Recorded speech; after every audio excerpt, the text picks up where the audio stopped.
So today we're going to clean up our controllers from the Xbox. Today we have two absolutely very technical, very well-known controllers. We have here the classic Elite 2 control from Xbox. Look how beautiful this gamepad is. Beautiful gamepad.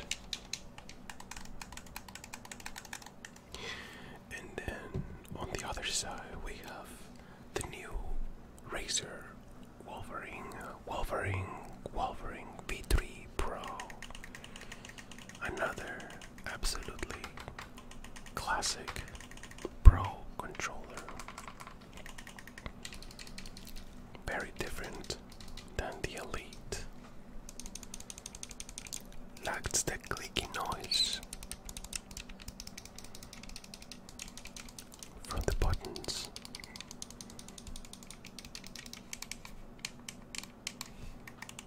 Almost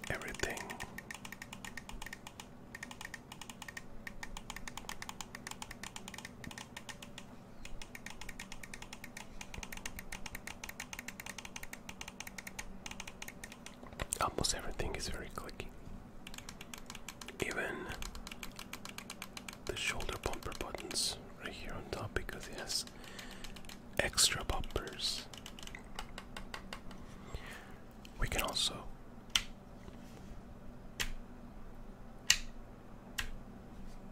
lock the triggers.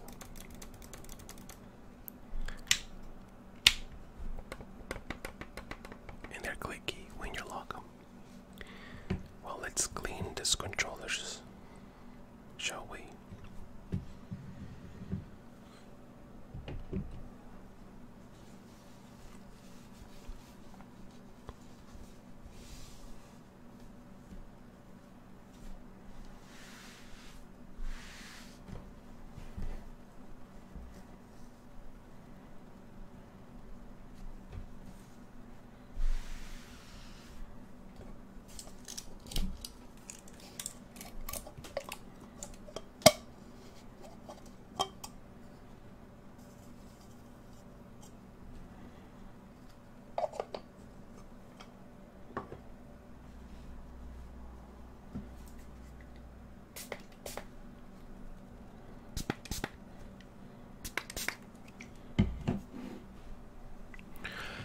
We're gonna start with the Elite 2 from Xbox.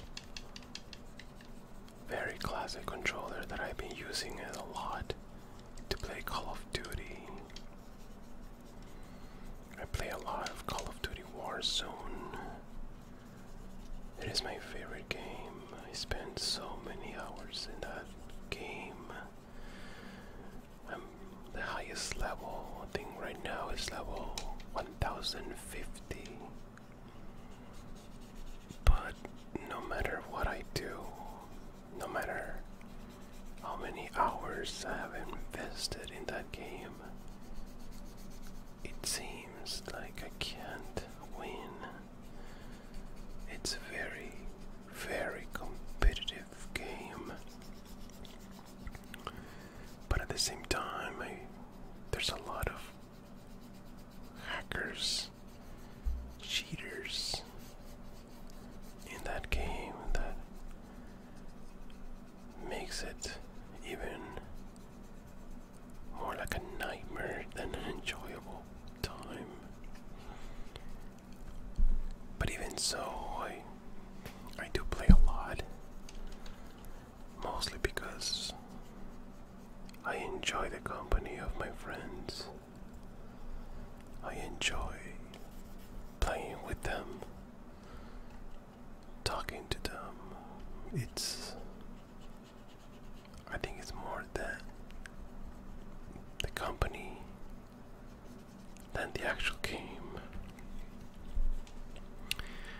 It's fun to hear them rage quit and asking for revive. It's just fun.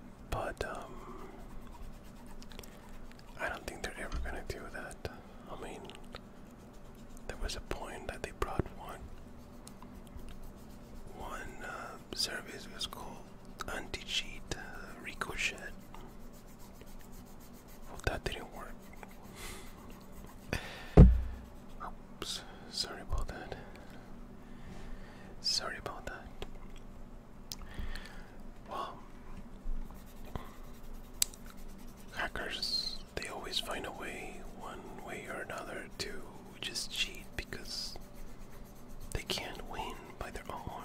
They need help. That's the only way they can feel fulfilled, I guess. I'm not really concerned much about that because I have had some wins before in the past, and I'm actually happy with my wins. But it feels nice when you win. It feels very, very fulfilled because you go against a bunch of hackers and cheaters, and even with that, you still win.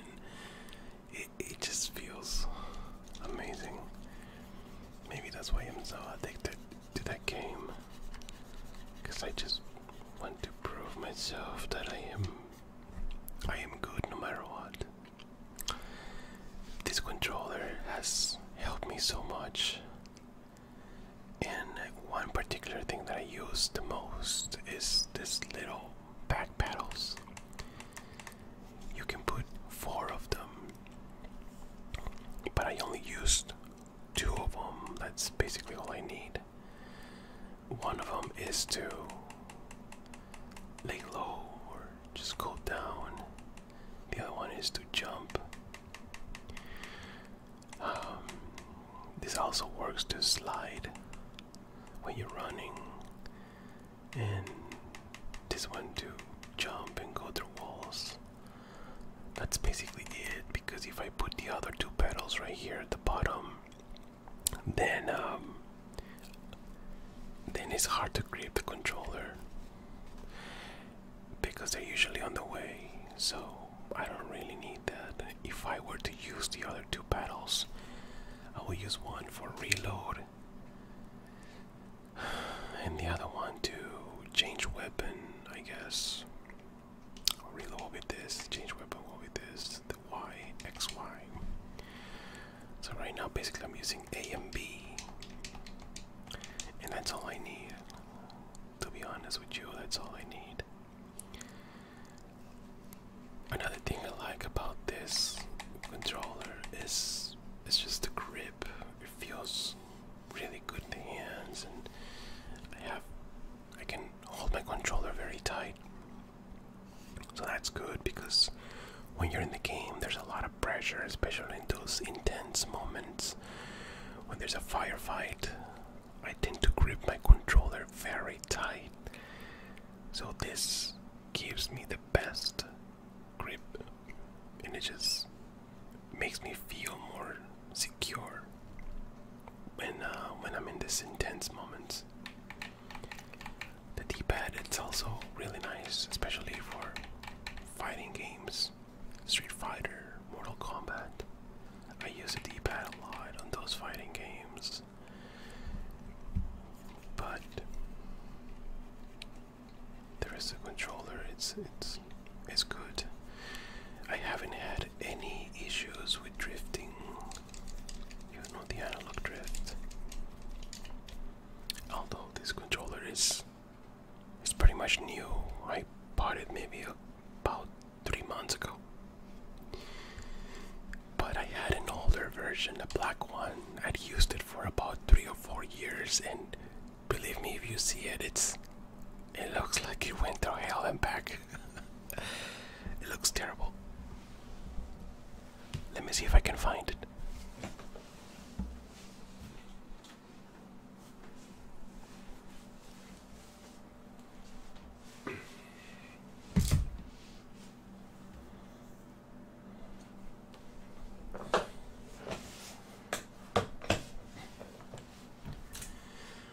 Oh my god, it's right here. Look at this. This is the beast, I call it. Oh my god. Look how bad this is.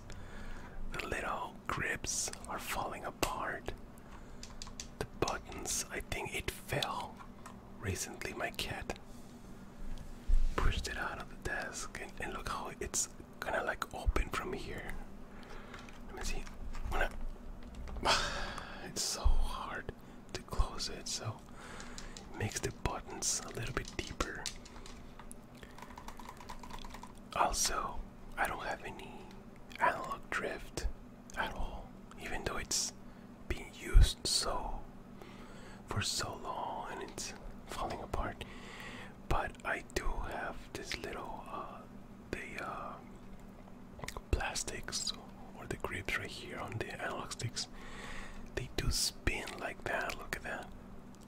And then so they do get tight for some reason. Oh my god, look at that. Oh, okay, so I see what the problem is. They just don't stay put anymore, so every time I'm playing the game, they start spinning, and it's really awkward. It feels bad. Other than that, this controller still works. Believe it or not, it still works, and this is where I have the other paddles right here. Yeah, Xbox Elite Series 2. This one is definitely always already cracked right here. I can see it's already cracked, so I finally decided to get a new one. That is the reason that I got the Blue Elite 2, and I love it. Not too long ago, Razer released the Wolverine V3 Pro. I think it's V3 Pro. This is the Wolverine Razer controller, V3 Razer. And this controller is also amazing. It has some really good upgrades from the previous model, the V2. And one of the biggest changes they made is this paddles. Look at where the paddles are located now. They're right on the grips, similar to the Elite 2. Very similar.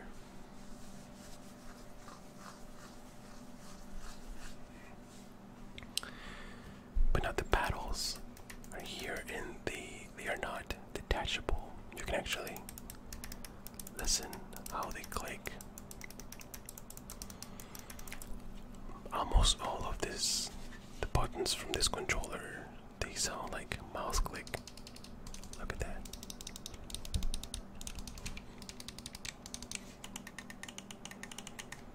Even the D-pad.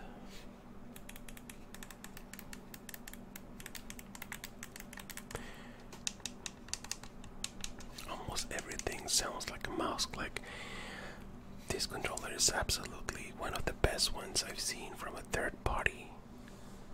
You know, this is directly from Xbox, but from a third party, this controller is one of the best.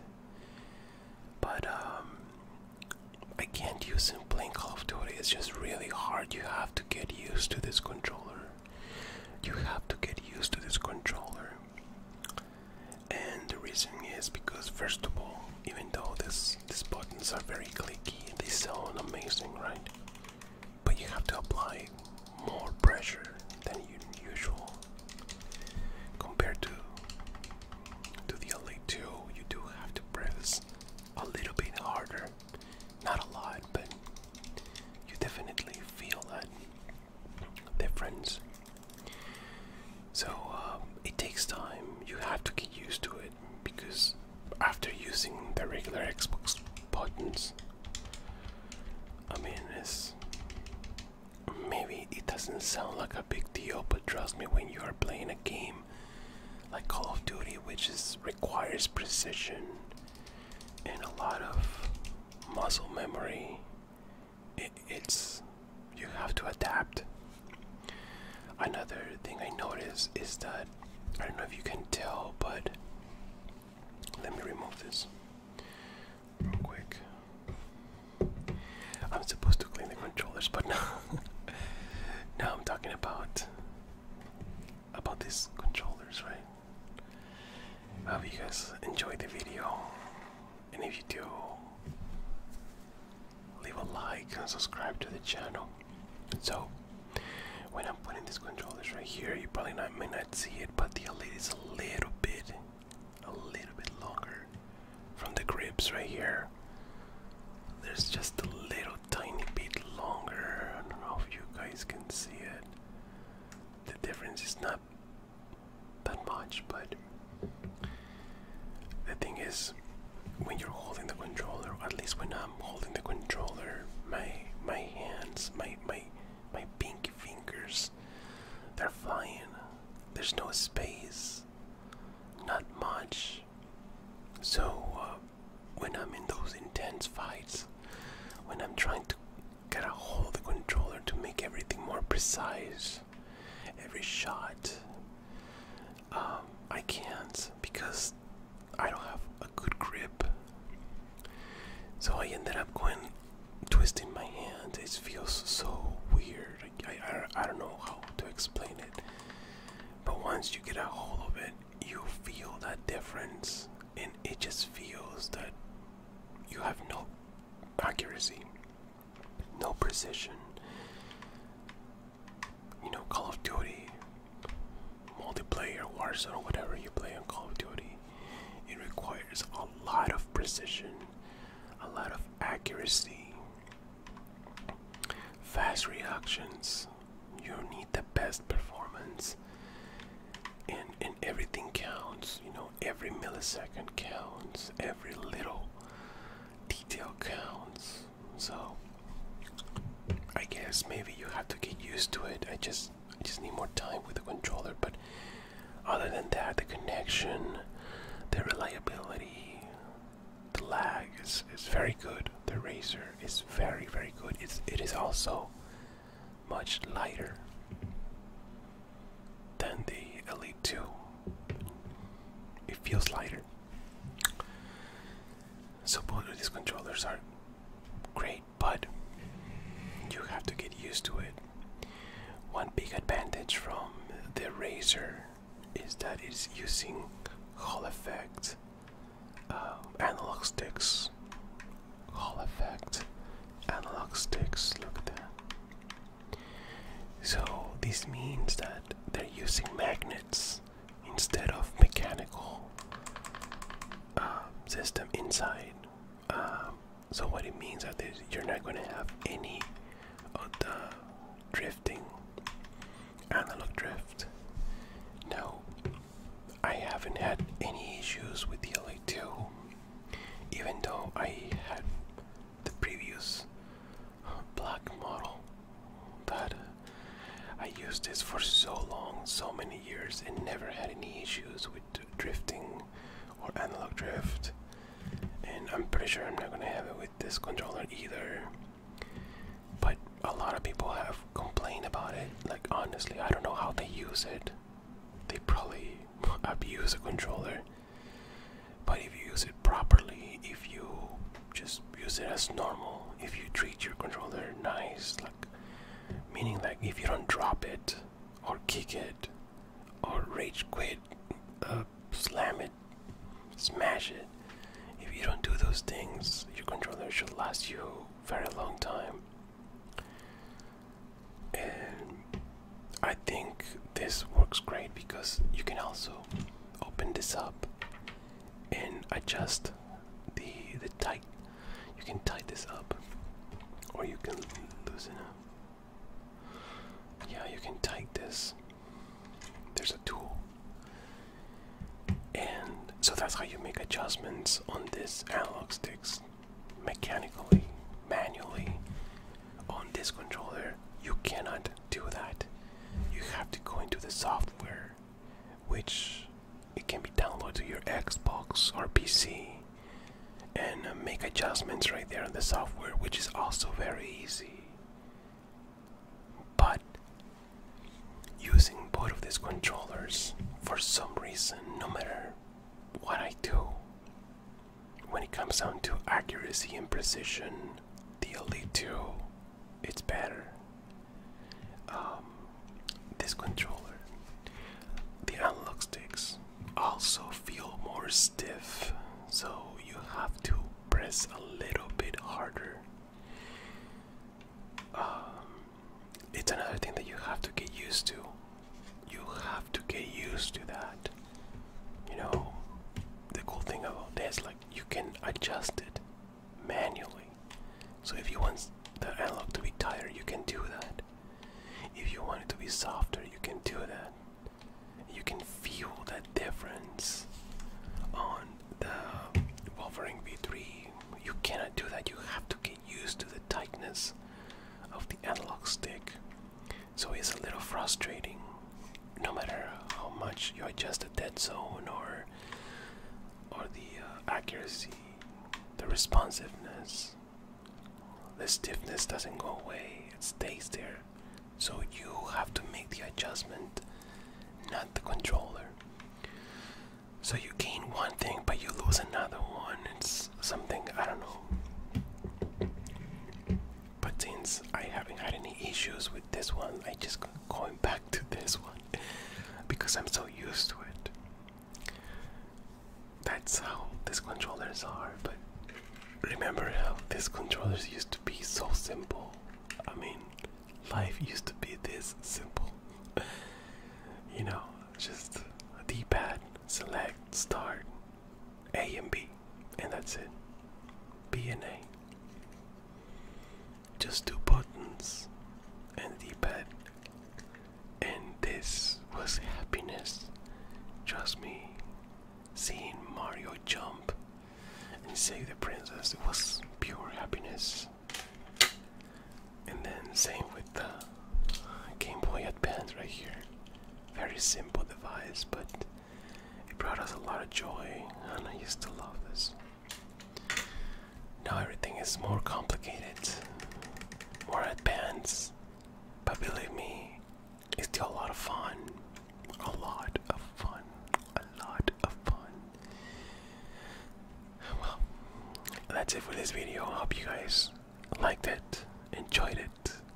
Subscribe for more, and have a good night, my friends.